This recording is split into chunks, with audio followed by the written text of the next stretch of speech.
In this podcast episode, Ben Shapiro focuses on the collapse of the Assad regime in Syria, marking a significant shift in the geopolitical landscape of the Middle East. Shapiro discusses the implications of this development, tracing the history of the Syrian civil war, the various factions involved, and the broader regional dynamics that have led to this moment. On a recent Sunday morning, Syrian rebels successfully captured Damascus and Bashar al-Assad's palace, forcing the dictator to flee to Moscow, where he has reportedly been granted asylum. This swift and unexpected campaign has ended a civil war that has raged since 2011, resulting in the displacement of millions and a humanitarian crisis that has reverberated across Europe and the Middle East. Shapiro emphasizes that the Assad regime, characterized by its brutal authoritarianism and mass human rights abuses, was propped up by foreign powers, particularly Russia and Iran. However, the recent military setbacks for these allies, particularly in Ukraine and against Israeli forces, have left Assad vulnerable. To understand the current situation in Syria, one must consider the complex web of regional interests. Syria's geographical position, bordered by Israel, Lebanon, Jordan, Iraq, and Turkey, has made it a focal point for various powers. The Assad regime, a secular Ba'athist government, was supported by Iran, which sought to establish a Shia crescent stretching from Iran through Iraq and Syria to Lebanon. Conversely, Turkey, under President Erdogan, has backed various rebel factions, including the radical Islamist group Hay'at Tahrir al-Sham, which has emerged as a significant player following the regime's collapse. Shapiro notes that the Syrian conflict is emblematic of the broader instability in the Middle East, a region shaped by arbitrary borders drawn by colonial powers after World War I. The artificial nature of these borders has led to ongoing ethnic and sectarian strife, making the region unworkable and prone to conflict. The Syrian civil war began in 2011 as part of the Arab Spring, with peaceful protests against Assad's regime quickly escalating into a violent conflict.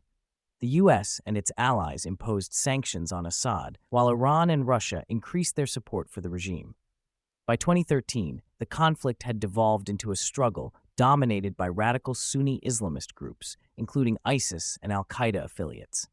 The U.S. response included airstrikes against ISIS, but the situation remained chaotic. As the war progressed, various factions emerged, including the Kurds, who gained control of significant territory in northeastern Syria. The Kurds, seen as the most pro-Western group, have been crucial in the fight against ISIS, but now face the threat of Turkish aggression. The Assad regime, meanwhile, managed to regain some territory with Russian support, but its hold on power was increasingly tenuous. Shapiro highlights the critical role of foreign powers in the Syrian conflict. Russia's involvement was primarily motivated by its desire to secure a foothold in the Mediterranean, while Iran sought to expand its influence through proxy groups. Turkey's support for rebel factions was driven by its opposition to the Assad regime and its desire to counter Kurdish autonomy. The recent collapse of the Assad regime can be attributed to the weakening of these foreign supports. Russia, bogged down in Ukraine, has been unable to provide the necessary backing for Assad. Simultaneously, Iran's resources have been stretched thin due to its involvement in multiple conflicts across the region. As a result, the rebels, particularly Hay'at Tahrir al-Sham, seized the opportunity to advance and ultimately topple the regime. With the fall of Assad, the future of Syria remains uncertain. Shapiro warns that while the Assad regime was a brutal dictatorship, the groups that have taken its place, particularly Hay'at Tahrir al-Sham, are also radical Islamist factions with ties to al-Qaeda and ISIS. The potential for further chaos and violence looms large, as these groups may not provide the stability that many hope for. The geopolitical ramifications extend beyond Syria. Israel, which has been actively engaged in military operations against Iranian proxies in the region, now faces a new set of challenges with the rise of Hay'at Tahrir al-Sham. The Israeli government has expressed concern over the potential for these radical groups to threaten its borders. Meanwhile, Turkey is likely to increase its military presence in northern Syria, further complicating the situation.